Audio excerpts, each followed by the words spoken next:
This is regarding your systematic error. So systematic error, it is going to occur. Systematic error that occurs due to the fault in measuring device. Whatever device you're going to use, if you're going to have any fault in that measuring device only, that is known as your systematic error. And this is regarding the diagram. You can able to see the difference of the error occurred and the actual value. So systematic error is again divided into instrumental error, environmental error, observational error, theoretical error. Instrumental error occurs due to wrong construction of measuring instrument. These error may occur due to hysteresis or friction. These type of error include loading effect and misuse of instrument. If you're not going to keep the instrument in a proper manner, if you're going to have construct the measuring instrument in a different manner, then the instrument error will occur. Again, it can able to occur due to hysteresis also.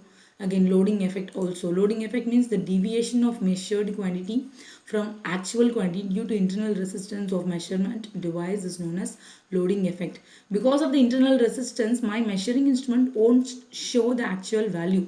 That is known as my loading effect.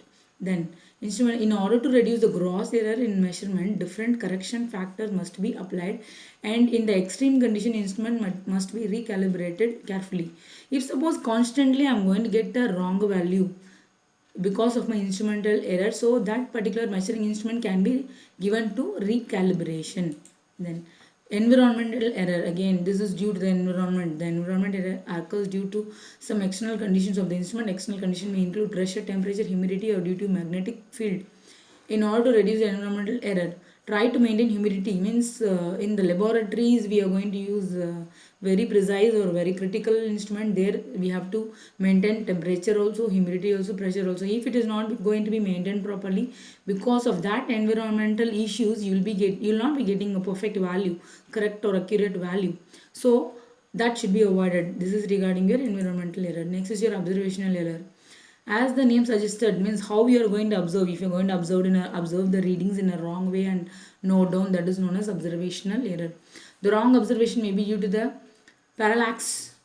Parallax means that is also an error. If you are going to see, a parallax error is a perspective shift in an objective position as it is viewed from different angle. See here. If you're going to see here, actually I am getting the value is here 70 degrees, but by seeing I am having only 68 degrees. So again the 2 degrees, no, zero point 0.2 degrees is an error. So this is known as your parallax error. This is an observational error. Then theoretical error. Theoretical error are caused by simplification of model system. Example, a theory states the temperature of the system surrounding will not change the readings taken when it is actually does. So yeah, that's what temperature will not depend upon what we are going to take the readings. That is it theoretically, but practically it's not an issue. When temperature is going to change again my measuring value will be changed. That is your theoretical error. Next is your random error. Random error caused by the sudden change in experimental conditions. If sudden change is there with respect to your errors, means my measuring device suddenly if it is going to show some variations, no, that is known as my random error. Random error also called unsystematic error, because I don't have any time or time, means anytime it can able to occur, again suddenly it will go off also, suddenly it will rise also. That is known as your unsystematic error. Okay, caused by sudden change in an experimental condition. Again, then random error also systematic error. Error system noise or random variation, it has no pattern. You will not have any pattern. Suddenly it will rise and suddenly it will decrease, so no pattern will be there. 1 minute your reading might change to be small, the next they might not be too longer. That's what I told.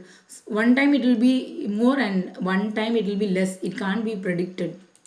So these errors are either positive or negative. An example of random error is during change in humidity, unexpected change in temperature and fluctuations in voltages will be there. That's what random error. Suddenly it will change. No, that is known as your random error. These error may be reduced by taking the average of a large number of readings. So set of values you have to take 10 readings. If you are going to take, an average can be taken from that particular value. That is known as your random error.